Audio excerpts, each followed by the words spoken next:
में ये टॉपिक जो है वो अपन मोशन इन प्लेन, जिसको अपन टू डायमेंशनल मोशन कहते हैं, टू डायमेंशनल मोशन के अंतर्गत पढ़ रहे हैं। जब अपन बोलेंगे कि जब कोई ऑब्जेक्ट किसी प्लेन में मूव करता है, जब कोई ऑब्जेक्ट किसी प्लेन में मोशन करता है, मतलब टू डायमेंशन में मोशन करता है, तो इस प्रकार के मोशन को हम क्या बोलते हैं बेटा? टू डायमेंशनल मोशन या फिर मोशन इन प्लेन, द्विविमीय गति कहते हैं।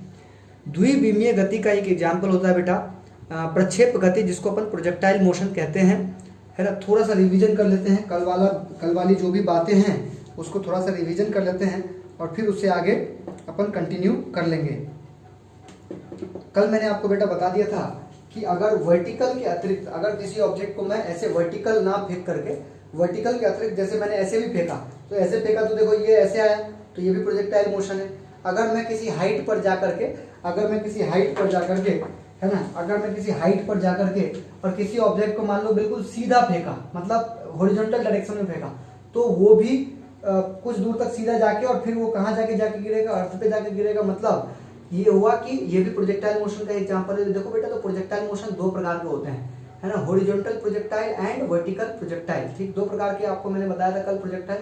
एक बताया था हॉरिजॉन्टल प्रोजेक्टाइल बताया था, और दूसरा क्या बताया था बेटा? वर्टिकल प्रोजेक्टाइल, नहीं oblique projectile, sorry, oblique projectile और हॉरिजॉन्टल प्रोजेक्टाइल बताया था। पहला मैंने आपको बताया था बेटा हॉरिजॉन्टल प्रोजेक्टाइल, हॉरिजॉन्टल प्रोजेक्टाइल मतलब क्षैतिज प्रक्षेप गति, और दूसरा क्या बताया था बेटा?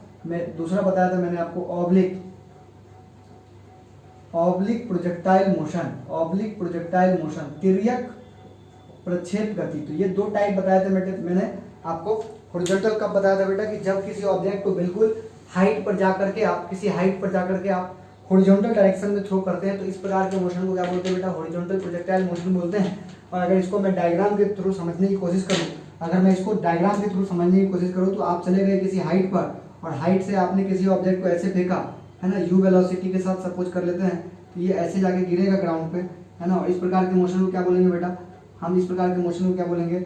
हॉरिजॉन्टल प्रोजेक्टाइल मोशन बोलते हैं। मान लीजिए कि किसी हाइट एच से फेंका गया है ना, इस प्रकार के मोशन को हम क्या बोलते हैं बेटा? हॉरिजॉन्टल प्रोजेक्टाइल मोशन बोलते हैं। ठीक, और अगर मैं ऑब्लिक प्रोजेक्टाइल की बात करूं बेटा, ऑब्लिक प्रोजेक्टाइल की बात करूं तो देखो, अगर किसी ऑब्जेक्ट को मैं ग्राउंड से, है ना, किसी एंगल से, ग्राउंड से किसी एंगल से ऐसे थ्रो करता हूं, है ना, यू वेलोसिटी के साथ और थीटा एंगल के साथ, तो यह कैसे जाएगा? ऐसे जाएगा, है ना। तो इस प्रकार के मोशन को अपन क्या बोलते हैं बेटा? ऑब्लिक प्रोजेक्टाइल मोशन बोलते हैं। इसको क्या बोलते हैं? हॉरिजॉन्टल प्रोजेक्टाइल मोशन कहते हैं। कल मैंने आपको दो डेरिवेशन बता दिए थे, है ना, इसका डेरिवेशन बता दिया था आपको। हॉरिजॉन्टल प्रोजेक्टाइल मोशन का पाथ जो होता है वो परवलयाकार होता है, मतलब पैराबोलिक होता है, उसका डेरिवेशन अपन ने कर लिया था। और साथ ही अपन ने ये भी कर लिया था बेटा कि इसके लिए टाइम ऑफ फ्लाइट कितना होगा, है ना। आप लोग थोड़ा कमेंट में लिख के बता दीजिए कि इसके लिए टाइम ऑफ फ्लाइट कितना होगा। और दूसरा मैंने बताया था कि हॉरिजॉन्टल रेंज इसको बोलते हैं ना, वो कितना हॉरिजॉन्टल डिस्टेंस ट्रेवल करता है, तो उसको अपन बोलते हैं हॉरिजॉन्टल रेंज। और ये कितनी देर हवा में रहता है, इसको अपन बोलते हैं टाइम ऑफ फ्लाइट। तो ये दोनों का डेरिवेशन मैंने आपको बता दिया था, और उम्मीद है कि आपको सारी बातें समझ में आ गई होंगी कल वाली। और आज अपन स्टार्ट करते हैं आगे। अगर यहाँ तक आपको समझ में आ गया जल्दी से कमेंट कर दीजिए और आज के टॉपिक स्टार्ट करते हैं।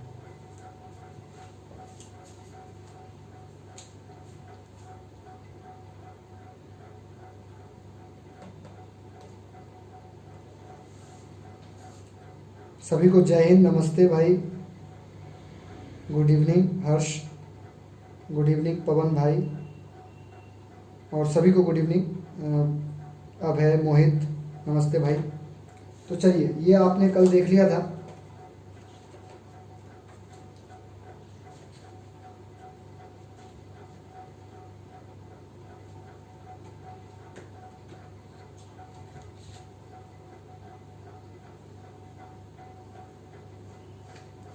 देखो, कल जब अपन ने पढ़ा था बेटा, कल अपन ने जब पढ़ा था तो मैंने आपसे एक क्वेश्चन पूछा था कि अगर दो चीज़ों को मैं, बुलेट को, मतलब बंदूक से निकली हुई गोली को, और अगर एक ऑब्जेक्ट को मैं 20 किलोमीटर पर आवर से फेंकूँ तो ज़्यादा पहले कौन गिरेगा? तो आप सबने गलत आंसर दिया था। मेरे ख्याल से वो कॉन्सेप्ट आप लोगों को आज तो क्लियर हो गया होगा, आज आप लोगों को कोई दिक्कत नहीं हुई होगी इस बात में।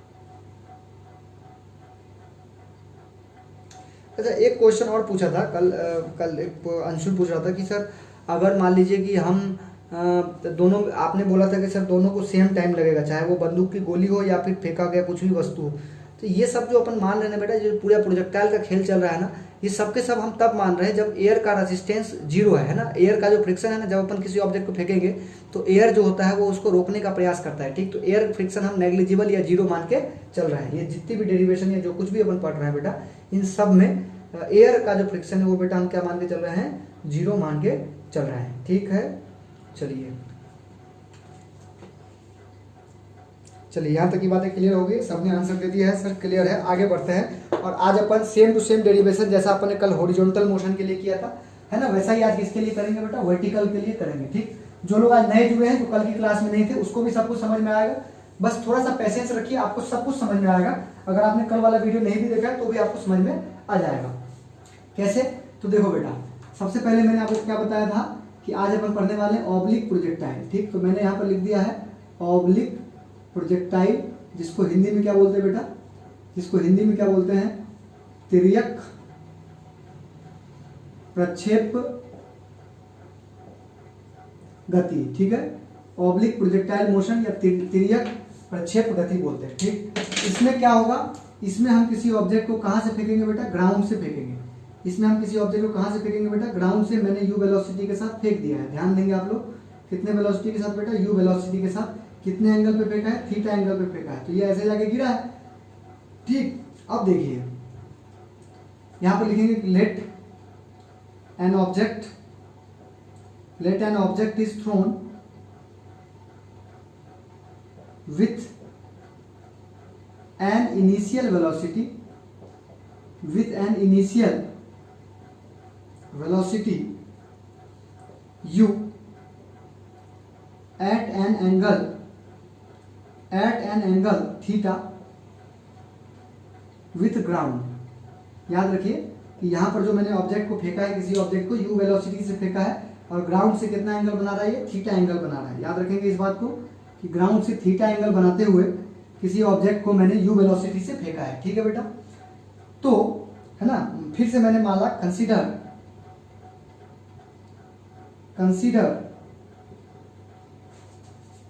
in time t, it covers horizontal distance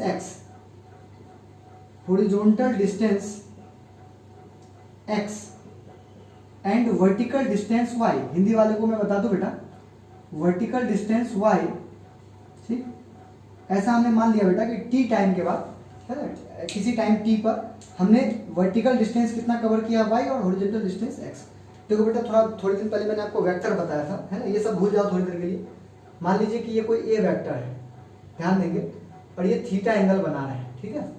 मान लीजिए कि ये कोई a वेक्टर है और ये थीटा एंगल बना रहा है, तो मैंने आपको कंपोनेंट ब्रेक करना बताया है ना। इसके दो कंपोनेंट होते हैं, इधर की ओर जो होता है वो a cos थीटा होता है और इधर की ओर जो होता है बेटा वो a sin थीटा होता है ना। तो थीटा को जोड़ते हुए जो है ये a cos थीटा है और इस साइड क्या बनता है बेटा, परपेंडिकुलर उसके क्या बनता है, a sin थीटा बनता है। मतलब ये हुआ है किसी भी वेक्टर को हम उसके दो कंपोनेंट में ब्रेक कर सकते हैं। याद रखेंगे इस बात को कि किसी भी वेक्टर को हम उसके कंपोनेंट में ब्रेक कर सकते हैं, ठीक है। आप ये पॉइंट समझ लिए। तो देखो यहाँ पर कितना वेलोसिटी है बेटा, u वेलोसिटी है और कितने एंगल पे दिया गया है, थीटा एंगल पे। तो आप मुझे बताएंगे कि हॉरिजॉन्टल डायरेक्शन में, इस डायरेक्शन में इसकी जो स्पीड होगी वो कितनी होगी, u cos थीटा, है ना। और वर्टिकल डायरेक्शन में इसकी जो स्पीड होगी वो कितनी होगी बेटा, u sin थीटा। मेरे ख्याल से आपको क्लियर हो गया होगा। ये वर्टिकल स्पीड, हॉरिजॉन्टल स्पीड कितनी है इसकी, देखो उसने फेंका था कितने से, u से फेंका था। उसने कितने से फेंका था बेटा, u से फेंका था। लेकिन आप क्या मान रहे हैं इसको कि वो हॉरिजॉन्टल डायरेक्शन में कितने स्पीड से जा रहा है, u cos थीटा स्पीड से जा रहा है, और वर्टिकल डायरेक्शन में कितने स्पीड से जा रहा है, u sin थीटा स्पीड से जा रहा है, ठीक। तो ये सारी बातें आप लोग, है ना, ये क्या प्रूफ करना चाह रहे हो सर, आप क्या प्रूफ करना चाह रहे हो। तो आप जब कल हॉरिजॉन्टल प्रोजेक्टाइल पढ़ रहे थे बेटा, तो आप क्या प्रूफ किए थे। सबसे पहला प्रूफ क्या था अपना, कि जो पाथ ऑफ प्रोजेक्टाइल होता है वो पैराबोलिक होता है। पाथ ऑफ प्रोजेक्टाइल कैसा होता है बेटा, पैराबोलिक होता है। पाथ ऑफ प्रोजेक्टाइल कैसा होता है, पैराबोलिक होता है। ये आपने कल हॉरिजॉन्टल प्रोजेक्टाइल के लिए तो प्रूफ कर दिया था। आज अपन किसके लिए प्रूफ करेंगे, वर्टिकल, मतलब जो ऑब्लिक प्रोजेक्टाइल होता है उसके लिए भी हम प्रूफ करेंगे कि जो पाथ ऑफ प्रोजेक्टाइल होता है वो कैसा होता है बेटा, पैराबोलिक होता है। Path of projectile is parabolic. तो उसको प्रूफ करने के लिए सबसे पहले हमने डायग्राम बना लिया। और मैंने मान लिया कि एक ऑब्जेक्ट है जिसको थ्रो किया गया है, उसकी प्रारंभिक वेग उसका क्या है, u है, तथा उसका एंगल कितना है बेटा, थीटा है, ठीक। और फिर मान लिया कि t समय के बाद वह क्षैतिज दिशा में x दूरी तय करता है तथा ऊर्ध्वाधर दिशा में y दूरी तय करता है। क्या ये सारी बातें क्लियर है बेटा? रुक गया क्या वीडियो यार?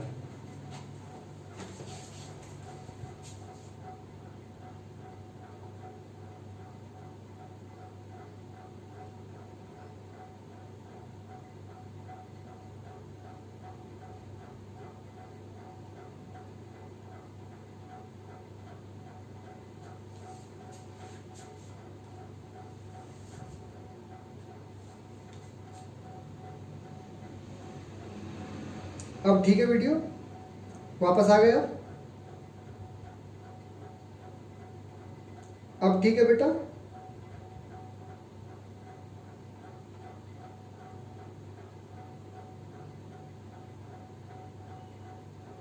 ओके चलिए अब स्टार्ट करते हैं वापस। कहां तक आ गए थे? तो मैंने आपको क्या बोला बेटा कि ये फेंका गया था कितने वेलोसिटी से, u वेलोसिटी से, लेकिन हम क्या कर देंगे, इसका दो कंपोनेंट ब्रेक कर देंगे, u cos थीटा और u sin थीटा ब्रेक कर देंगे। सर ये कहां से आ गया? तो जब मैंने आपको वेक्टर पढ़ाया था तो वेक्टर में अपन कंपोनेंट ब्रेक करना सीखते हैं। अगर मैंने नहीं बताया तो आप लोग कमेंट करके बता देना, मैं बता दूंगा आपको, ठीक। तो आप अभी के लिए आप मान लीजिए कि अगर ये थीटा एंगल है बेटा और ये u वेलोसिटी से हमने इसको थ्रो किया है तो ये u cos थीटा होगा और ये क्या होगा बेटा, u sin थीटा होगा, है ना। इसको इधर ब्रेक करेंगे तो ये u cos थीटा और इधर ब्रेक करेंगे तो क्या हो जाएगा बेटा, u sin थीटा हो जाएगा, ठीक है। तो ये आपने यहां तक लिख लिया। अब क्या करेंगे, कल अपन ने पैराबोलिक प्रूफ किया था ना बेटा, पैराबोलिक प्रूफ किया था कल अपन ने। तो पैराबोलिक प्रूफ कैसे किया था? तो सबसे पहले हमने क्या बोला था, देखो आपको पता है कि ये मोशन इन टू डायमेंशन अपन पढ़ रहे हैं। कल मैंने आपको बताया था कि ये जो टॉपिक है ये मोशन इन टू डायमेंशन का है, लेकिन फॉर्मूले वही लगाते हैं जो सत्यम सर ने आपको वन डायमेंशनल मोशन में बताया है ना। तो वन डायमेंशनल मोशन के सारे फॉर्मूले यहाँ पर अप्लाई होते हैं। s बराबर ut plus half eighty square, v बराबर u प्लस एटी और v स्क्वायर बराबर u स्क्वायर प्लस 2s। लेकिन ये तो टू डायमेंशन है, यहाँ पर तो नहीं लगा सकते। तो हम क्या करते हैं, इस मोशन को दो पार्ट में बांट लेते हैं। पहले क्या लिखेंगे, फॉर हॉरिजॉन्टल मोशन।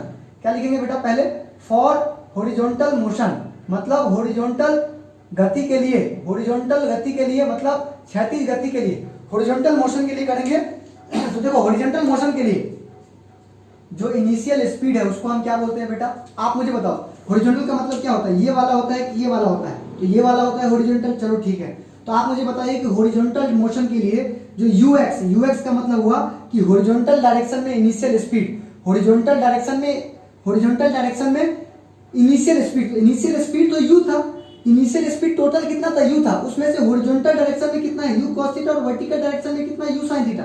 तो मुझे तो अभी हॉरिजॉन्टल डायरेक्शन में लिखना है, तो इसको क्या लिख देंगे बेटा, u cos थीटा लिख देंगे, ठीक। सबको समझ में आ गया? अब मुझे बताइए जो ग्रेविटी लगती है वो कहाँ लगती है, नीचे की ओर लगती है कि इस डायरेक्शन में लगती है? तो आप सभी का कॉमन सेंस है भाई, अपन अर्थ की ओर ही हमेशा खींचे रहते हैं ना, क्यों? क्योंकि अर्थ ग्रेविटी अंदर की ओर, नीचे की ओर लगाती है। तो आप मुझे बताइए कहीं पर भी ग्रेविटी लगेगा तो वो तो नीचे की ओर ही लगेगा ना बेटा।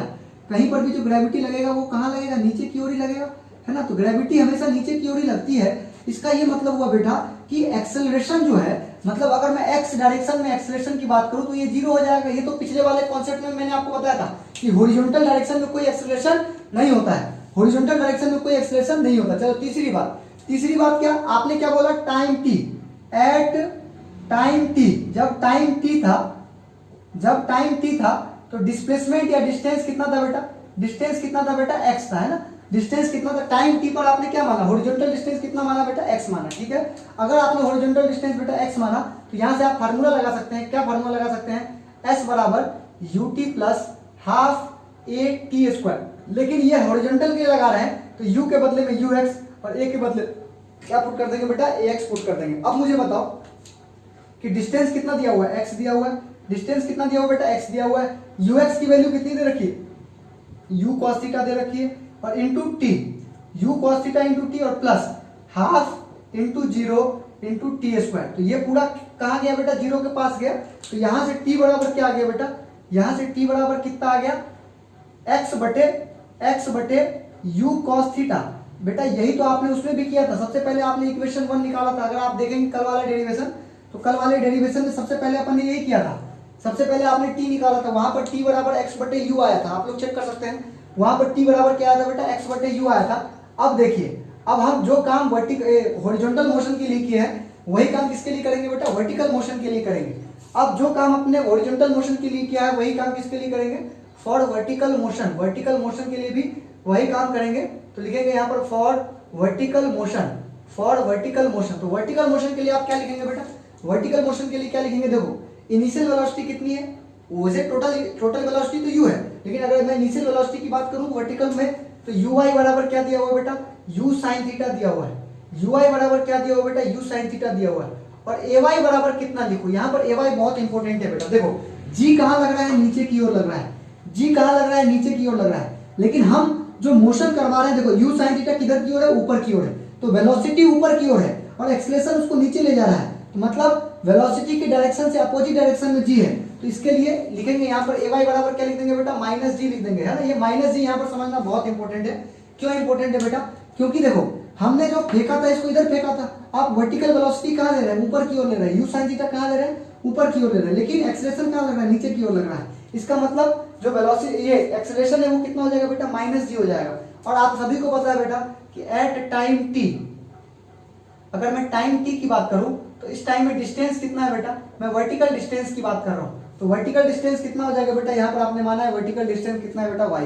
तो आपने फिर से एक बार फार्मूला लगा दिया बेटा, कौन सा फार्मूला लगा दिया, s बराबर ut plus half at square, तो uy plus ay into t square. तो s के बदले में क्या पुट कर देंगे बेटा y, uy के बदले में क्या पुट कर देंगे u sin theta into t और प्लस हाफ इंटू माइनस जी और इंटू क्या हो जाएगा बेटा, टी स्क्वायर हो जाएगा, है ना बेटा। इतनी सारी बातें हो जाएंगी, है ना। माइनस यहाँ पर माइनस जी क्यों लिया वो आपको मैंने यहाँ पर बता दिया है, ठीक। अब देखिए अब आप क्या करेंगे, पुट वैल्यू ऑफ टी। देखो कल बहुत सारे लोगों को ये पता नहीं चला था कि ये टी का ये क्या लिखा आपने, put value of T in above expression, या इसको इक्वेशन 2 मान लो, अबव इक्वेशन, ठीक है बेटा। हम टी की वैल्यू यहाँ से उठा के उसमें पुट कर देंगे, टी की वैल्यू यहाँ से उठा के इसमें पुट कर देंगे, तो क्या हो जाएगा बेटा, y बराबर क्या हो जाएगा, u sin थीटा। ध्यान देंगे बेटा, सावधानी हटी और दुर्घटना घटी वाली बात है यहाँ पर, x बटे u cos थीटा। ध्यान देंगे आप लोग, देखो u sin थीटा तो पहले से था और t के बदले में हम x बटे u cos थीटा पुट कर चुके हैं यहाँ पर। तो प्लस माइनस क्या हो जाएगा बेटा, minus half into g into t square, T square का मतलब क्या होगा बेटा, x upon u cos theta का होल स्क्वायर। चलो यहाँ तक फ्रेम में आ रहा है कि नहीं, दिख रहा है, बिल्कुल दिख रहा है। चलिए आगे बढ़ते हैं। देखो u से u हो गया बेटा कैंसल, और आप लोग ट्रिग्नोमेट्री में इतना तो जरूर पढ़ा होगा आप लोगों ने कि साइन थीटा बटे कॉस थीटा क्या होता है बेटा, टेन थीटा होता है। तो x into sine theta upon cos theta क्या हो जाएगा, ten theta minus half g into x square upon u square cos square theta, ठीक है बेटा। तो इसमें जितने भी कांस्टेंट है उसको बाहर कर लेंगे, तो यहां से क्या आ जाएगा बेटा, y बराबर एक्स टेन थीटा माइनस यहां पर जितने भी कांस्टेंट है उसको बाहर कर लेंगे, half g upon u square cos square theta और इंटू एक्स स्क्वायर, ठीक है बेटा। ये भी जो इक्वेशन होता है बेटा, है ना, ये भी जो इक्वेशन होता है y बराबर ax minus b x square, है ना, ये भी पैराबोला का इक्वेशन होता है। पैराबोला का एक इक्वेशन मैंने आपको कल बताया था, ये पैराबोला का एक दूसरा इक्वेशन होता है। और ये भी अगर पैराबोला का इक्वेशन है, मतलब ये प्रूफ हो गया कि जो ऑब्लिक प्रोजेक्टाइल होता है उसका भी जो पाथ है वो पैराबोलिक होता है। तो एग्जाम में ना तो ऑब्लिक प्रोजेक्टाइल लिख के आता है और ना ही हॉरिजॉन्टल प्रोजेक्टाइल लिख के आता है, वो सिर्फ इतना लिख के देंगे एग्जाम में कि प्रूफ दैट आउट क्वेश्चन 100% आएगा क्वेश्चन। आप लिख के ले लो, जब भी ये चैप्टर एग्जाम में आएगा आपके, चाहे वो फाइनल एग्जाम हो या पहला एग्जाम हो, ये चैप्टर आएगा तो एक क्वेश्चन आउट है, वो आएगा proof that the path of projectile is parabolic. और ये वाला प्रूफ करेंगे, वो वाला प्रूफ नहीं करेंगे। कल जो मैंने आपको बताया था वो वाला प्रूफ नहीं करेंगे, क्योंकि जब भी वो भले ऑब्लिक प्रोजेक्टाइल लिख के नहीं आएगा, लेकिन अपने को प्रूफ कौन सा वाला करना है, यही वाला करना है। तो मेरे ख्याल से आपको समझ में आ गया होगा, और नहीं तो फिर आप एक बार फिर से बोल दीजिए, फिर से मैं एक बार समझा दूंगा आपको। जल्दी से इसको नोट कर लीजिए, और किसी को अगर रह गया हो तो फिर से बता दूंगा। आवाज क्लियर आ रही है आपको, आवाज क्लियर आ रही है कि आपको, जल्दी से बता दीजिए आवाज क्लियर है क्या आपको। और बोर्ड पर जो लिखा हुआ, चूंकि बोर्ड आज चेंज है बेटा, है ना, लोकेशन चेंज है आज की, तो आप लोग को क्लियर दिख रहा है कि, जल्दी से बता दीजिए कमेंट करके फास्ट।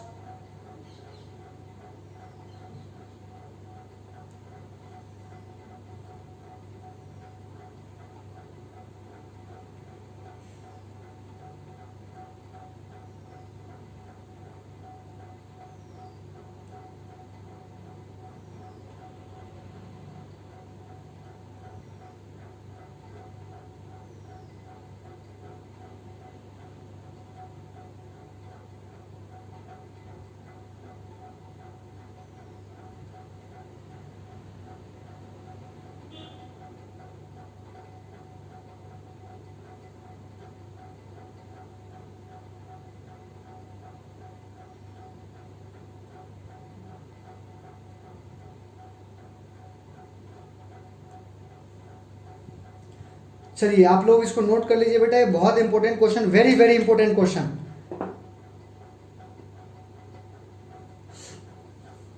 अंकित चौधरी जी बोल रहे हैं सर छोटा छोटा लिख रहा है, बड़ा लिखिए तो दिख रहा है ना भाई, छोटा लिख रहा है थोड़ा बोर्ड जगह, बड़ा डेरिवेशन है बेटा, ये थोड़ा सा ये बड़ा डेरिवेशन है, तो अगर मैं ज़्यादा बड़ा लिखूंगा तो फिर एक बार में नहीं आ पाएगा।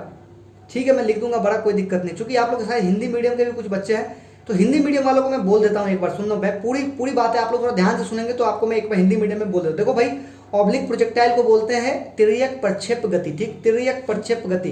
क्या बोलेंगे कि जब किसी वस्तु को या जब किसी पदार्थ को ग्राउंड से मतलब अर्थ से, है ना, तल से थीटा एंगल पर यू वेलोसिटी के साथ फेंका जाता है, तो इस प्रकार की प्रक्षेप गति को क्या बोलते हैं बेटा, तिर्यक प्रक्षेप गति कहते हैं। और ये जो लिखा हुआ है इसमें लिखा हुआ कि माना एक वस्तु इनिशियल वेलोसिटी मतलब प्रारंभिक वेग u से थीटा कोण पर फेंका जाता है, माना कि t समय बाद यह क्षैतिज दिशा में x दूरी तथा ऊर्ध्वाधर दिशा में y दूरी तय करती है।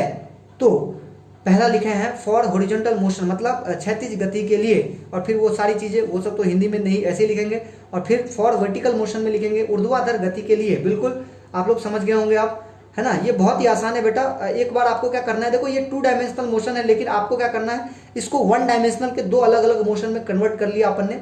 एक बार हॉरिजॉन्टल मोशन के लिए अलग और वर्टिकल मोशन के लिए अलग, हॉरिजॉन्टल मोशन के लिए अलग और वर्टिकल मोशन के लिए अलग। हर्ष बोल रहे हैं कि सर y बराबर क्या लिखा हुआ है, कहाँ पर बेटा y बराबर क्या लिखा हुआ है, y बराबर लिखा हुआ है बेटा u sine theta into t, u sine theta into t, y बराबर लिखा हुआ है u sine theta into t plus half minus g into t square,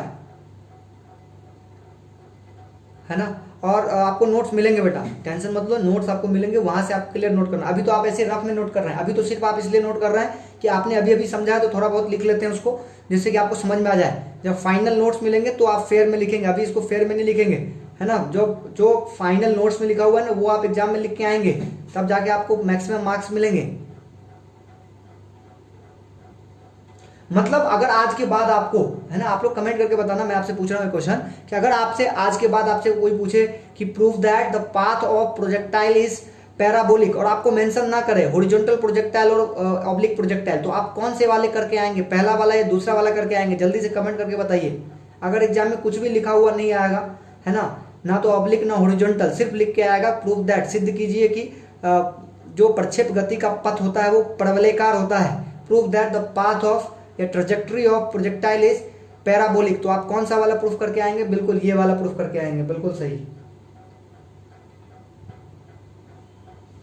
अगर आपको कोई बोले कि यहां पर ए और बी की वैल्यू निकाल के बताओ, तो आप कंपेयर कर लेंगे बेटा, है ना, यहां पर आप कंपेयर कर लेंगे बेटा, जैसे कि y बराबर x tan theta minus half g upon u square cos square theta into x square दिया हुआ बेटा, तो इसको कंपेयर कर लेंगे। देखो इस जो अपना मेन इक्वेशन है वो एक्स टेन थीटा वाला इक्वेशन, देखो एक्स एक्स दोनों का कट गया, तो ए बराबर क्या हो जाएगा, टेन थीटा हो जाएगा, और बी बराबर क्या हो जाएगा बेटा, half g upon u square cos theta, है ना। तो ये भी आप याद रखेंगे, इस पे अपन ये एग्जाम में चूंकि सर ने बोला कि इसको जल्दी, मतलब मैं तो आपको थ्योरी खत्म कर दूंगा, जिससे कि सर आपको फिजिक्स आगे पढ़ाना स्टार्ट कर देंगे, क्योंकि इसके कारण रुक जाता नहीं तो फिजिक्स, है ना, सर आपको पढ़ाना स्टार्ट कर देंगे। लेकिन इसके न्यूमेरिकल्स भी सर ने बोला है करवाने के लिए, तो मैं आपको न्यूमेरिकल्स भी करवाऊंगा बेटा, ठीक। तो मैं तो चाह रहा था इसको जल्दी से निपटा दूं, और निपट भी जाएगा, आज ही हो सकता है निपट भी जाए, लेकिन इसके न्यूमेरिकल अपन फिर से किसी दिन, है ना, बीच में तो अपन केमिस्ट्री अब स्टार्ट करेंगे कल परसों से, लेकिन जब भी मौका मिलेगा तो इसके न्यूमेरिकल्स पे भी अपन फोकस करेंगे, ठीक। तो आपको और भी समझ में आएगा, बहुत सारे जेईई मेंस में इसके क्वेश्चन आए हुए, डायरेक्ट ये फार्मूला दे देगा बेटा, ये जो फार्मूला आपको दिख रहा है ना, इसी प्रकार का एक फार्मूला दे देगा, और टेन थीटा की वैल्यू आपसे पूछ लेगा, थीटा की वैल्यू आपसे पूछ लेगा, है ना। तो इस प्रकार के क्वेश्चन आते हैं, तो कंपेयर करने वाले क्वेश्चन आते हैं एग्जाम में, कॉम्पिटिटिव लेवल की मैं बात कर रहा हूँ बेटा, ठीक। मेरे ख्याल से आपको ये समझ में आ गया होगा।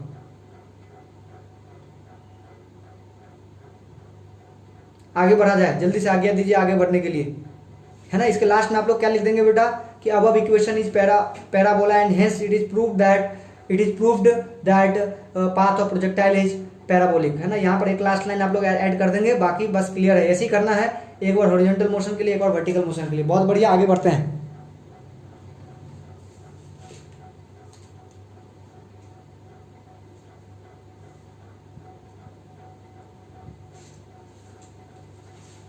चलो बेटा, अब मैं आपको बता रहा हूं, कल जो मैंने आपको बताया था बेटा टाइम ऑफ फ्लाइट, तो इसके लिए भी मैं आपको टाइम ऑफ फ्लाइट बता रहा हूं, ठीक, टाइम ऑफ फ्लाइट इसके लिए भी मैं आपको बता रहा हूं, ध्यान से देखेंगे आप लोग।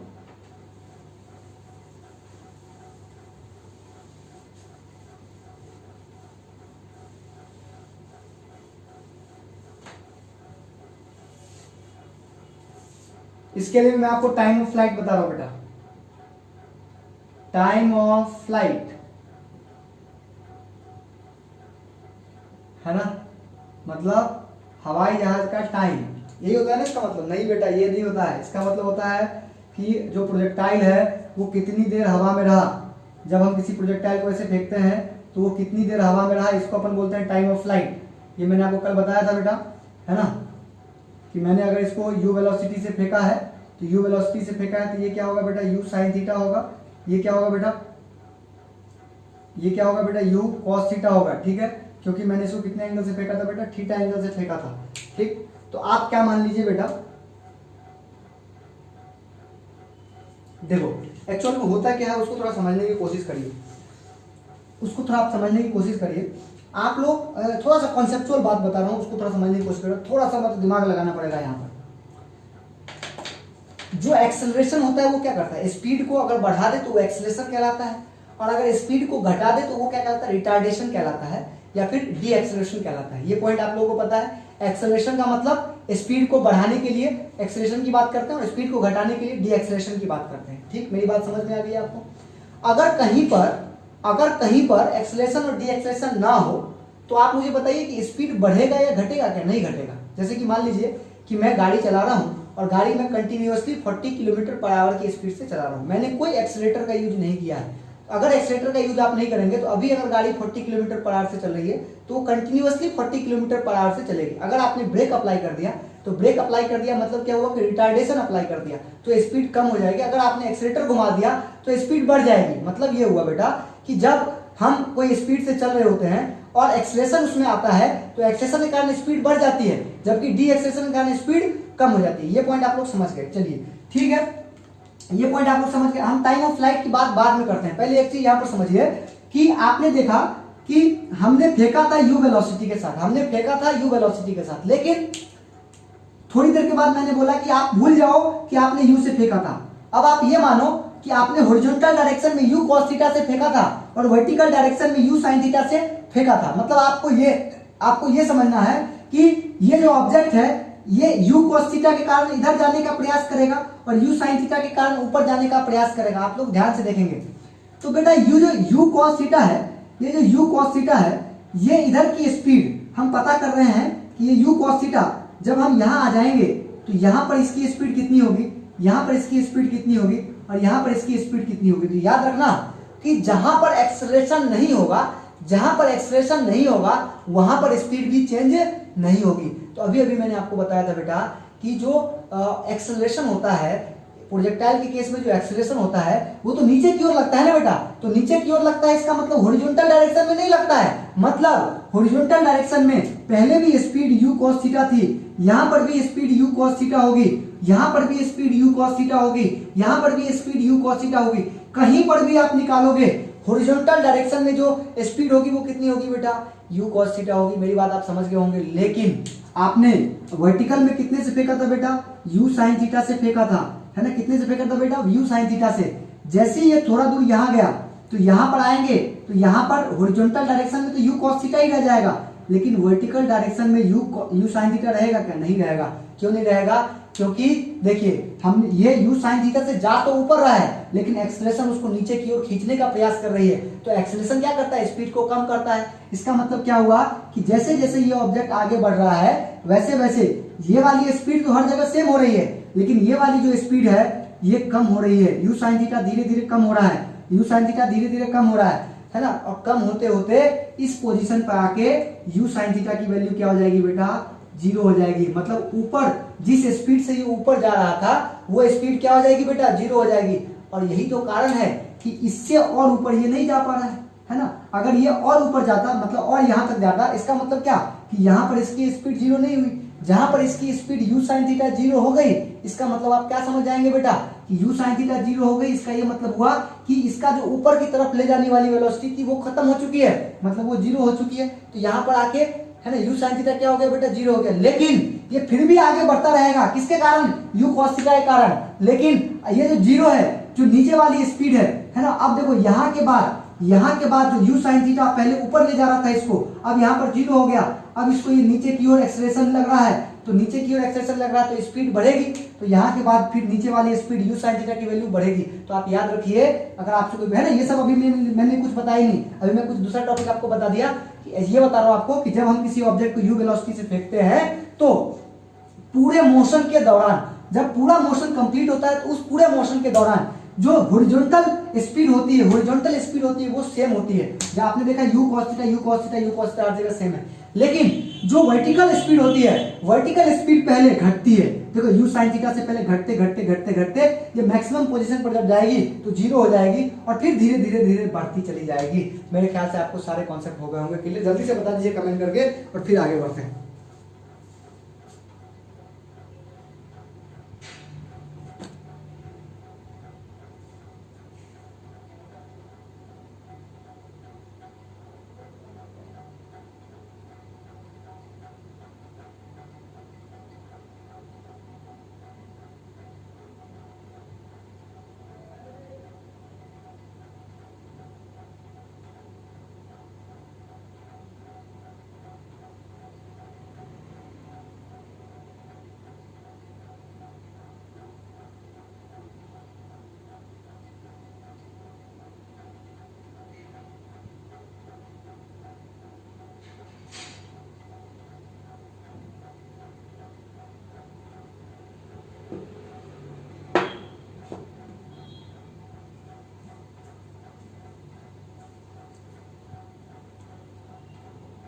चलिए, बहुत सारे लोगों का डाउट क्लियर हो गया है।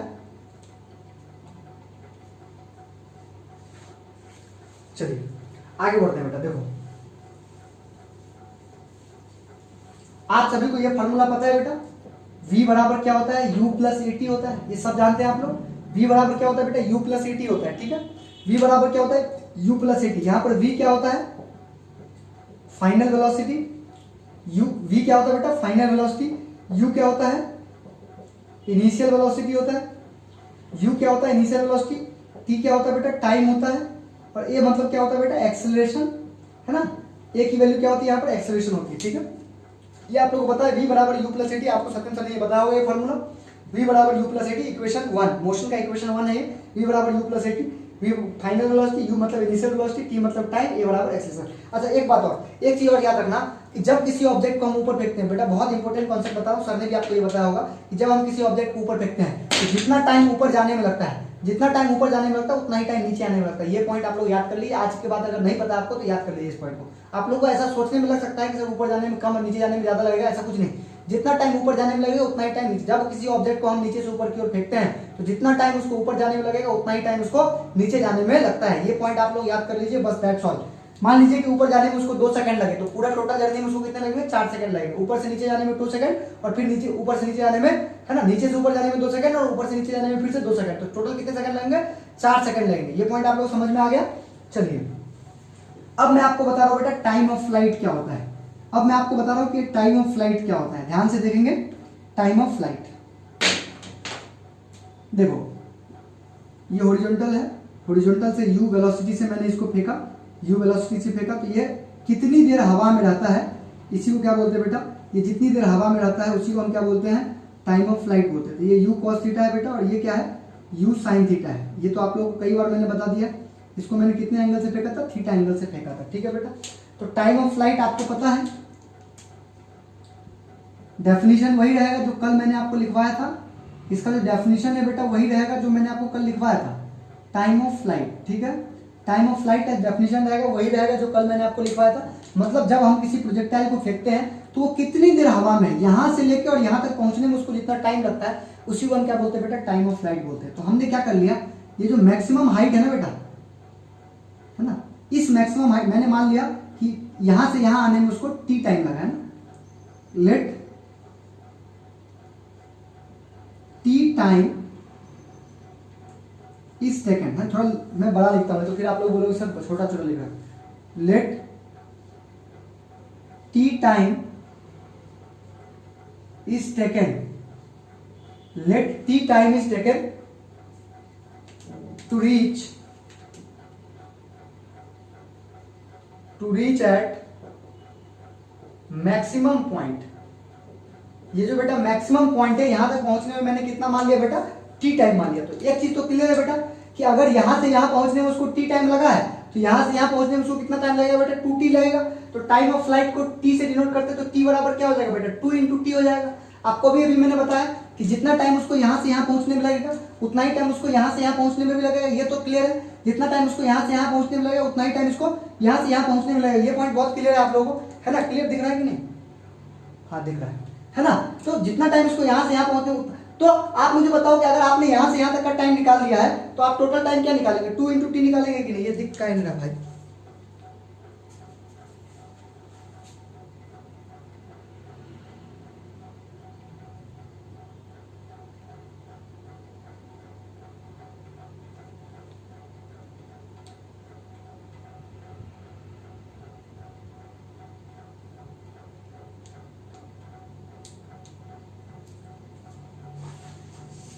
मैं आपको कई बार बोल रहा हूं कि जितना टाइम इसको यहां से यहां पहुंचने में लगेगा उतना ही टाइम इसको यहां से यहां पहुंचने में लगेगा। तो टोटल टाइम ऑफ फ्लाइट क्या हो जाएगा, t बराबर 2 इंटू टी होगा कि नहीं बेटा? जितना टाइम यहां से यहां पहुंचने में लगा उतना ही टाइम उसको यहां से, तो टोटल टाइम कितना हो जाएगा, t बराबर 2 इंटू टी हो जाएगा। तो कुल मिलाकर मुझे ये टाइम t निकालना है। ठीक, तो मैंने क्या मान लिया बेटा, मैंने क्या मान लिया थोड़ी देर के लिए मैंने क्या मान लिया कि इसको यहां से यहां पहुंचने में कितना टाइम लगा, t टाइम लगा। ठीक, तो मैक्सिमम यहां तक हाइट पहुंचने में कितना टाइम लगा, t टाइम लगा। तो आप मुझे बताओ यहां पर आप लिखोगे फॉर वर्टिकल मोशन, किसके लिए लिखोगे, फॉर वर्टिकल मोशन। किसके लिए लिखोगे आप, फॉर वर्टिकल मोशन। मतलब जो मतलब मैंने आपको बोला था ना एक बार में एक ही मोशन लगाते हैं, तो यहाँ पर हम सिर्फ ये वाले मोशन की बात कर रहे हैं, मतलब ऊपर वाले मोशन की बात कर रहे हैं, हॉरिजॉन्टल मोशन की बात यहाँ पर नहीं कर रहे हैं। तो फॉर वर्टिकल मोशन, तो वर्टिकल मोशन के लिए जो इनिशियल वेलोसिटी है उसको हम क्या बोलेंगे बेटा, यू वाई बोलेंगे। तो यू वाई कितना दिया हुआ बेटा, यू साइन थीटा दिया हुआ है, सबको क्लियर है ना? यू वाई कितना दिया हुआ है, मतलब वाई डायरेक्शन में इनिशियल वेलोसिटी कितना दे रखा है, यू साइन थीटा दे रखा है। अब आप मुझे बताओ कि यहाँ पर आके जो फाइनल यहाँ पर आके जो वेलोसिटी है यू साइन थीटा वो कितनी हो जाएगी, 0 हो जाएगी। तो वी वाई बराबर क्या आ जाएगा बेटा, 0। हम इसको वी वाई क्यों बोल रहे हैं कि वी मतलब होता है फाइनल वेलोसिटी, वी मतलब होता है फाइनल वेलोसिटी, और वर्टिकल डायरेक्शन में जो फाइनल वेलोसिटी होगा वो क्या हो जाएगा, 0 हो जाएगा। वर्टिकल डायरेक्शन में यहाँ पर जो फाइनल वेलोसिटी हो जाएगा वो क्या हो जाएगा बेटा, 0 हो जाएगा। तो आप लोग देख सकते हैं यहाँ पर कि इनिशियल वेलोसिटी कितना था, यू साइन थीटा, और जो फाइनल वेलोसिटी था वो कितना था बेटा, 0। टाइम कितना लगा, टी। टाइम कितना लगा बेटा, टाइम बराबर कितना लगा, टी। और आप मुझे बताओ, आपने ये जा ऊपर रहा है और एक्सेलरेशन लाइन नीचे रहा है, तो ए वाई बराबर क्या हो जाएगा बेटा, ए वाई बराबर क्या हो जाएगा, माइनस जी हो जाएगा। आपको अभी कुछ देर पहले मैंने समझाया था, ए वाई बराबर क्या हो जाएगा बेटा, माइनस जी हो जाएगा। मतलब हमने ऑब्जेक्ट को ऊपर यू साइन थीटा से फेंका, लेकिन एक्सेलरेशन क्या, अरे भाई ग्रेविटी कभी ऊपर लग सकती है क्या, नहीं, ग्रेविटी तो हमेशा नीचे लगेगी, दोनों की डायरेक्शन अपोजिट है। तो ए वाई बराबर क्या ले लेंगे, माइनस जी ले लेंगे। आप सभी को पता है बेटा, अभी फार्मूला बताया था, v बराबर क्या होता है, u प्लस ए टी होता है। तो आप तो y डायरेक्शन में निकाल रहे हैं, तो वी वाई बराबर u y plus a y into t हो जाएगा।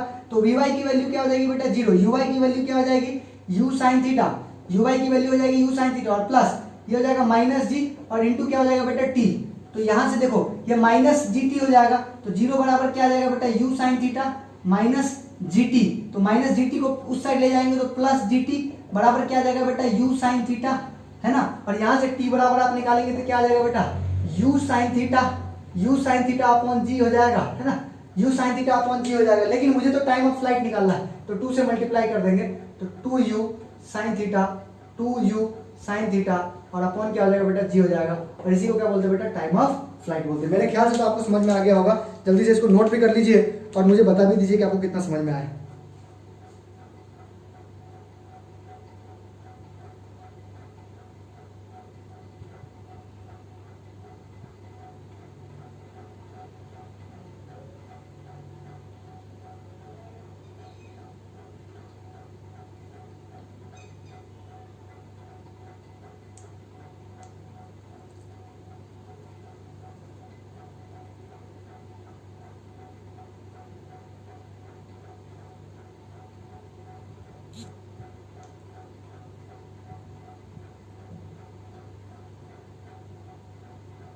आवाज नहीं आ रही क्या क्लियर?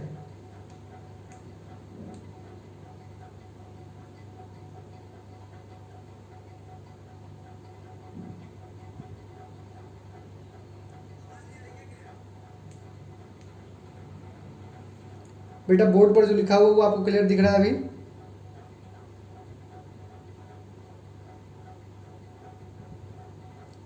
बोर्ड पर जो लिखा हुआ वो क्लियर दिख रहा है आप लोगों को?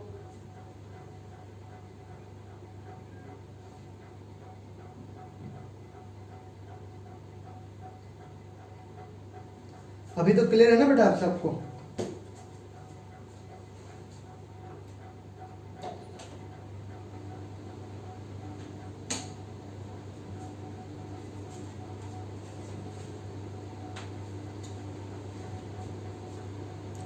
मैंने क्या बोला आपको कि जितना देर ऊपर जाने में उसको लगेगा उतना ही देर उसको नीचे आने में लगेगा, जितना देर उसको ऊपर जाने में लगेगा उतना ही देर उसको नीचे आने में लगेगा।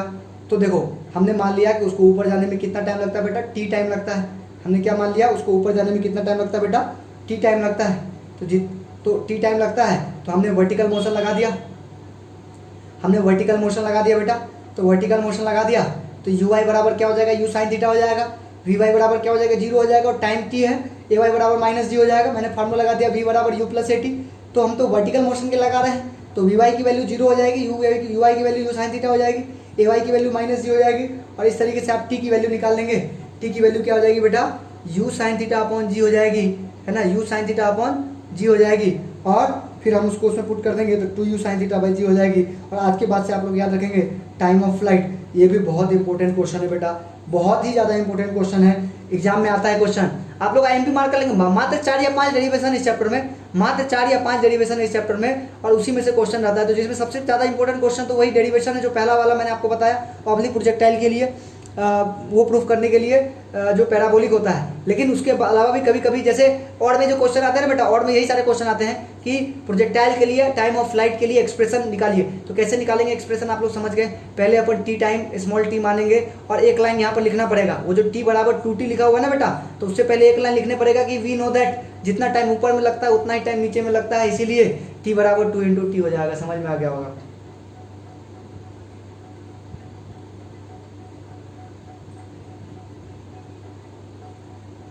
बेटा आप लोगों को समझ में आ रहा है कि नहीं? जो नए बच्चे हैं, जो बिल्कुल बिल्कुल फ्रेश बच्चे हैं, सिलवानी का बच्चा है, हर्ष, और जो अलग अलग जो अपना ये अपना ऋतिक है, तो जो लोग बाहर के बच्चे हैं जो अपनी कोचिंग के नहीं है, जो अभी अभी ज्वाइन किया कोचिंग, है ना, उन लोगों को समझ में आ रहा है कि नहीं बेटा? और जो बाकी 2-3 महीने से जो लोग पढ़ रहे हैं उनको तो बहुत बढ़िया, उनको तो आ ही रहा है समझ में, उनके तो कई सारे चैप्टर भी समाप्त हो गए हैं। लेकिन जो अभी हाल फिलहाल में 1-2 दिन हुए हैं जिनको क्लास आए हुए, तो उन लोगों को समझ में आ रहा है कि नहीं बेटा? जल्दी फास्ट आप लोग सब कमेंट करो बेटा। बाकी लोग ऐसे मेला देखने के लिए आ जाते हो बस। सारे लोग कमेंट करिए फटाफट अगर समझ में आया है तो, और नहीं आया तो फिर से बताइए, मैं फिर से बता दूंगा एक बार। शुभम वीडियो नहीं देखता क्या? शुभम भी तो है।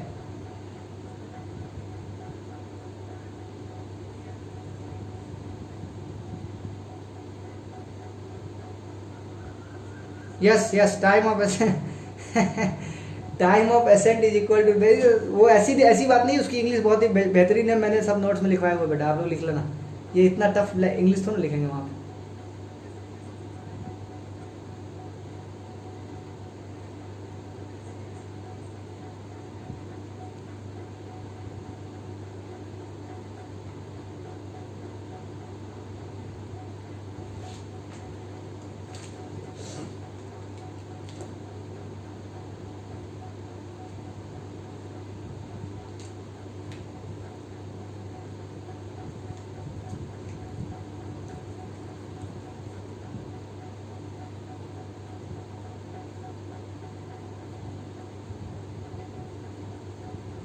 चलिए ये तो हो गया बेटा। कल मैंने आपको बताया था बेटा टाइम ऑफ फ्लाइट के बाद क्या बताया था? रेंज बताया था। मैंने आपको कल टाइम ऑफ फ्लाइट के बाद क्या बताया था? रेंज बताया था। रेंज क्या होता है? रेंज को ही अपन हॉरिजॉन्टल रेंज भी कहते हैं। रेंज को हम क्या बोलते हैं बेटा? हॉरिजॉन्टल रेंज भी कहते हैं। तो यहाँ पर मैं लिख रहा हूँ अगला टॉपिक हॉरिजॉन्टल रेंज। अगला जो टॉपिक लिख रहा हूँ बेटा वो क्या लिख रहा हूँ? Horizontal range. हॉरिजॉन्टल रेंज क्या होता है वो आप लोग देखिए। जैसे कोई प्रोजेक्टाइल है, ध्यान देंगे आप लोग, कोई प्रोजेक्टाइल है ना, डायग्राम बार बार वही बना रहा हूँ, वही डायग्राम बनेगा बार बार, है ना। तो इस वाली डिस्टेंस को क्या बोलते हैं बेटा? हॉरिजॉन्टल रेंज बोलते हैं, है ना। इस वाली रेंज को क्या बोलते हैं बेटा? हॉरिजॉन्टल रेंज बोलते हैं। तो डेफिनेशन वही रहेगा जो कल मैंने आपको बताया था, है ना, कि टाइम ऑफ फ्लाइट, जितनी देर वो टाइम ऑफ फ्लाइट में जितनी देर हवा में रहता है, तो हॉरिजॉन्टल डायरेक्शन में वो कितनी मैक्सिमम दूरी तय करता है, इसको अपन क्या बोलते हैं बेटा? रेंज बोलते हैं, ठीक। और रेंज कैसे निकालते हैं यहाँ पर देखिए, आप मुझे बताओ कि मुझे ये डिस्टेंस निकालना है, मुझे ये डिस्टेंस निकालना है, तो आपको मैंने बताया था कि जब भी कोई डेरिवेशन करते हैं तो या तो आप वर्टिकल मोशन के लिए लगाते हैं या हॉरिजॉन्टल मोशन के लिए लगाते हैं। तो आपका कॉमन सेंस क्या बोल रहा है कि इसको निकालने के लिए आप कौन सा मोशन लगाएंगे? आप मुझे कमेंट करके पहले ये बता दो कि आपका यहाँ पर कॉमन सेंस क्या कर रहा है। जैसे कि आपको यहाँ से यहाँ तक का टाइम निकालना था, तो आपका कॉमन सेंस यहाँ पर काम करना चाहिए कि सर मुझे वर्टिकल मोशन लगाना था वहां पर, तो आपने लगाया था वर्टिकल मोशन। लेकिन यहाँ पर कॉमन सेंस आपका क्या कर रहा है कि सर मुझे ये आर निकालना है, तो ये हॉरिजॉन्टल मोशन लगाएं कि वर्टिकल मोशन लगाएं? तो ऑब्वियस ही बात है, आप लोग बहुत इंटेलिजेंट बच्चे हैं, आप सभी को पता होगा कि भाई ये डिस्टेंस निकालना है, मतलब मुझे हॉरिजॉन्टल मोशन के लिए लगाना है। तो हम क्या लिखेंगे यहाँ पर? For horizontal motion. क्या लिखेंगे बेटा? फॉर हॉरिजॉन्टल मोशन, है ना? फॉर हॉरिजॉन्टल मोशन मतलब क्षैतिज गति के लिए। क्षैतिज गति के लिए मैंने जब इसको u से फेंका था बेटा, तो ये कितना था? u cos थीटा था, और ये कितना था बेटा? u sin थीटा था। ध्यान देंगे आप लोग, ये u cos थीटा था, तो ux बराबर कितना था बेटा? u cos थीटा था, है ना? तो ux बराबर कितना हो गया बेटा? u cos थीटा हो गया। इसी तरीके से ax बराबर कितना था बेटा? 0 था। क्यों 0 था? क्योंकि आपको मैंने कई बार चिल्ला चिल्ला के बताया कि भाई हॉरिजॉन्टल डायरेक्शन में कोई एक्सेलेरेशन थोड़ा ना है, हॉरिजॉन्टल डायरेक्शन में तो कोई एक्सेलेरेशन है ही नहीं, जो भी एक्सेलेरेशन है वो नीचे की तरफ है, तो x बराबर क्या हो गया बेटा? 0 हो गया। ठीक, यहाँ से यहाँ पहुँचने में टोटल टाइम कितना लगा बेटा? यहाँ से यहाँ पहुँचने में टोटल टाइम कितना लगा? तो टोटल टाइम बेटा टाइम ऑफ फ्लाइट के बराबर लगा, है ना? यहाँ से यहाँ पहुँचने में उसको टोटल टाइम ऑफ फ्लाइट के बराबर लगा, मतलब 2u sin theta upon g, है ना? ये आपको पहले प्रूफ करना पड़ेगा, तभी आप इसको प्रूफ कर सकते हैं। क्योंकि अभी अभी अपन ने इसको प्रूफ किया है, इसलिए वापस इसको प्रूफ नहीं करने जा रहे हैं। तो टोटल टाइम t बराबर क्या हो गया? ये कौन सा टाइम हमने लिया है? यहाँ से यहाँ पहुँचने में उसको कितना टाइम लगा? तो वही उड्डयन काल के बराबर, मतलब टाइम ऑफ फ्लाइट के बराबर टाइम लगा, है ना? और एक और फॉर्मूला लगा दो, एक और चीज कि यहाँ से यहाँ तक की डिस्टेंस कितने हैं, वही तो हमें निकालना है। डिस्टेंस को कितना मान लिया बेटा? r मान लिया, आपने फॉर्मूला लगा दिया। s बराबर ut plus half at square. देखेंगे ध्यान से, s के बदले में क्या लिख दोगे? r, u के बदले में क्या लिख दोगे बेटा? ux, t के बदले में क्या लिख दोगे? Capital T, plus half into 0 into T का स्क्वायर। तो ये पूरा तो हो गया बेटा 0। क्यों 0 पुट कर देंगे ना a के बदले में? a के बदले में क्या पुट कर देंगे? 0 पुट कर देंगे, तो हॉरिजॉन्टल डायरेक्शन में क्या है? 0। अब हम क्या कर देंगे? यहाँ पर ux की वैल्यू पुट कर देंगे। ux की वैल्यू क्या है बेटा? u cos थीटा है, और इंटू t की वैल्यू क्या है बेटा? 2u sin theta. t की वैल्यू क्या है? 2u sin थीटा अपॉन क्या हो जाएगा बेटा? g हो जाएगा। ठीक, आप सभी को पता है बेटा ट्रिग्नोमेट्री में 2 sin 2 थीटा बराबर क्या होता है बेटा? 2 sin theta into sin 2 theta बराबर क्या होता है बेटा? 2 sin theta into cos theta होता है। ठीक है बेटा, ये तो आप सबने पढ़ा है ना ट्रिग्नोमेट्री के अंदर। sin 2 थीटा बराबर 2 sin theta into cos theta होता है, तो आप सभी को दिख रहा होगा 2 sin theta into cos theta. उसके बाद u इंटू यू क्या हो जाएगा बेटा? u स्क्वायर हो जाएगा into 2 sin theta into cos theta, है ना? इसको अपन मल्टीप्लाई कर लेंगे, अपॉन क्या हो जाएगा बेटा? g आ जाएगा। ठीक है, तो यहाँ से r बराबर क्या आ गया बेटा?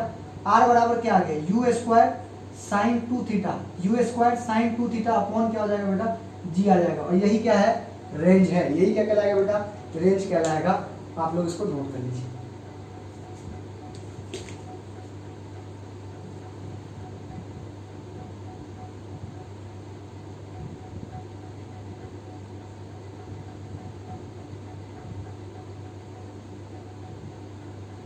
Is this clear? क्या आपको ये सारी चीज़ें समझ में आ गई बेटा? जल्दी से बता दीजिए, आपको ये समझ में आ गया क्या? बताओ।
तो बेटा देखो अभी तक प्रोजेक्टाइल मोशन आपको जो मैंने पढ़ाया उसमें क्या बताया मैंने आपको कि हॉरिजॉन्टल के वर्टिकल के अतिरिक्त अगर आप किसी भी एंगल पर वर्टिकल के अतिरिक्त अगर किसी भी एंगल पर किसी ऑब्जेक्ट को थ्रो करते हैं तो इस प्रकार के मोशन को क्या बोलते हैं बेटा, प्रोजेक्टाइल या प्रक्षेप गति कहते हैं। और ये दो प्रकार के अपन ने पढ़े, पहले हॉरिजॉन्टल प्रोजेक्टाइल पढ़ा और फिर वर्टिकल प्रोजेक्टाइल पढ़ा। ठीक है बेटा, हॉरिजॉन्टल प्रोजेक्टाइल और वर्टिकल प्रोजेक्टाइल अपन ने पढ़ा। हॉरिजॉन्टल प्रोजेक्टाइल में आपने देखा क्या, आपने हॉरिजॉन्टल प्रोजेक्टाइल में क्या देखा कि किसी ऊंचाई पर जाकर के आपने हॉरिजॉन्टल डायरेक्शन में थ्रो किया था तो वहाँ पर भी अपन ने टाइम ऑफ फ्लाइट और रेंज निकाला था, यहाँ पर भी अपन ने टाइम ऑफ फ्लाइट और रेंज निकाला है। ठीक है बेटा, आपसे मैं एक क्वेश्चन पूछ रहा हूँ और यहीं पर अपन खत्म करेंगे आज की क्लास को। आपसे मैं एक क्वेश्चन पूछ रहा हूँ, यहीं पर एक क्लास खत्म कर देंगे अपन। मैं आपसे एक क्वेश्चन पूछ रहा हूँ, मान लीजिए कि आप तालाब जानते हो, तालाब या नदी जानते हो आप लोग, अपने भोपाल में भी तालाब है आप लोग जानते होंगे।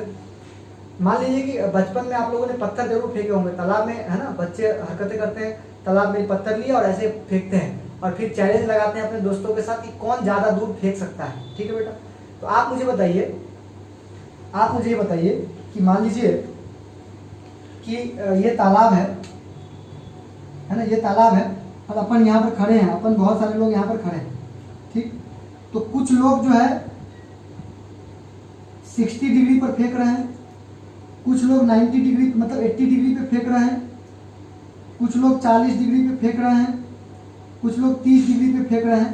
तो आप मुझे बताएंगे सबसे ज़्यादा दूर ये जो पत्थर फेंक रहा है बच्चा, सबसे ज़्यादा दूर जाके कब गिरेगा, ये पॉइंट आप लोग मुझे बताइए। मतलब जैसे कि मैं पत्थर फेंक रहा हूँ तो कोई होता है कोई ऊंचाई ज़्यादा करके ऐसे फेंकता है 60 डिग्री पर, कोई 45 डिग्री पे, कोई 40 डिग्री पे, कोई 60 डिग्री पे। तो आप मुझे बताइए कि सबसे ज़्यादा रेंज जो है वो कब होगी, मतलब सबसे ज़्यादा दूर जाके कब गिरेगा ऑब्जेक्ट, बताइए जल्दी।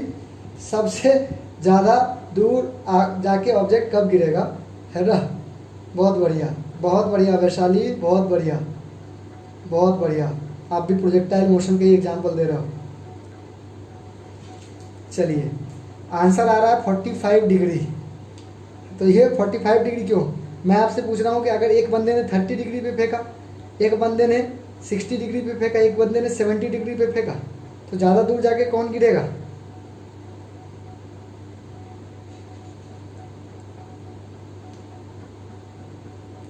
है ना, तो ये 45 डिग्री बेटा बिल्कुल राइट आंसर है। 45 डिग्री बिल्कुल राइट आंसर है। लेकिन ये तभी आप दे सकते हैं जब आपको ये पहले से पता है या फिर पहले आपने इसको पढ़ा है कहीं ना कहीं, है ना। जब तक आप नहीं, स्पीड से डिपेंड ही नहीं करती बेटा, स्पीड से डिपेंड नहीं करेगी। यहाँ पर हम स्पीड की बात ही नहीं करेंगे, है ना, यहाँ पर एंगल की बात करेंगे। स्पीड पे देखो, स्पीड से तो बिल्कुल सही है, मैं बोल रहा हूँ सबकी स्पीड सेम है, स्पीड की बात हम यहाँ पर नहीं कर रहे हैं, स्पीड की बात हम नहीं कर रहे हैं यहाँ पर, स्पीड तो सबकी सेम ले रहे हैं हम। अगर स्पीड सबकी सेम है तो एंगल की मैं बात कर रहा हूँ, बिल्कुल 45 डिग्री एंगल होगा बेटा। इसको कैसे प्रूफ करेंगे, अगले दिन अपन इसको प्रूफ कर लेंगे, है ना। अभी के लिए आप सिर्फ इतना समझिए कि साइन 90 की वैल्यू 1 होती है, साइन थीटा की मैक्सिमम वैल्यू कितनी होती है बेटा, 1 होती है। याद रखेंगे, साइन थीटा की मैक्सिमम वैल्यू कब होती है, 1 होती है। और कितने डिग्री पे होती है, 90 डिग्री पे होती है। और इस फॉर्मूले में 90 डिग्री कब होगा, जब आप थीटा की वैल्यू 45 डिग्री पुट करेंगे। जब थीटा की वैल्यू आप 45 डिग्री पुट करेंगे तो साइन 2 × 45 कितना हो जाएगा, 90 हो जाएगा। और साइन 90 की वैल्यू मैक्सिमम होती है, तो इसीलिए याद रखिए मैक्सिमम जो मैक्सिमम रेंज होता है वो 45 डिग्री पे होता है। इसको अपन लेके एक डेरिवेशन करेंगे इसका भी, है ना, कि क्यों होता है ना। और भी कुछ डेरिवेशन है जो कि अपन अगली क्लास में करेंगे। आज की क्लास मुझे लग रहा है कि आपको समझ में आ गया होगा, है ना, अच्छा लगा होगा आपको आज की क्लास में। ठीक, तो फिर मिलते हैं अगली क्लास में। ठीक है, धन्यवाद। जिन लोगों को थोड़ा सा भी इस लेक्चर में दिक्कत हुआ हो, बीच बीच में जैसे कि बफर कर रहा हो, तो उसके लिए रिकॉर्डिंग क्लास है, आप लोग ऐप पे जाकर रिकॉर्डिंग क्लास भी देख सकते हैं। अगर बीच बीच में कहीं पर आपको दिक्कत हुई होगी तो रिकॉर्डिंग क्लास बहुत ही फर्स्ट क्लास होगी, उसमें कोई दिक्कत नहीं होगी।